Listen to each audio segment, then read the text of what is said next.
बड़े हादसे की खबर इस वक्त सामने आ रही है। तस्वीरें भी आप देख सकते हैं। अहमदाबाद में प्लेन क्रैश की खबर सामने आई।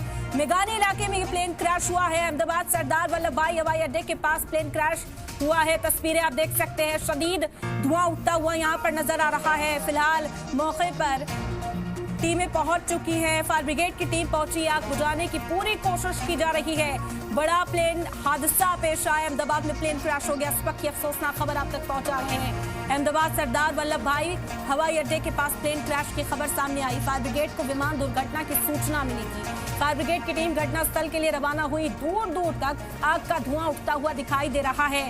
प्रारंभिक जानकारी के आधार पर एयर इंडिया का ये विमान था हवाई अड्डे पर दुर्घटनाग्रस्त हुआ है। अहमदाबाद फायर ब्रिगेड की टीम मौके पर पहुंच चुकी है। आग को बुझाया जा रहा है। रेस्क्यू ऑपरेशन यहां पर चलाया जा रहा है। अभी जानकारी सामने नहीं आई है कौन सी फ्लाइट थी, कितने लोग इसमें सवार थे। एयर इंडिया की फ्लाइट बताई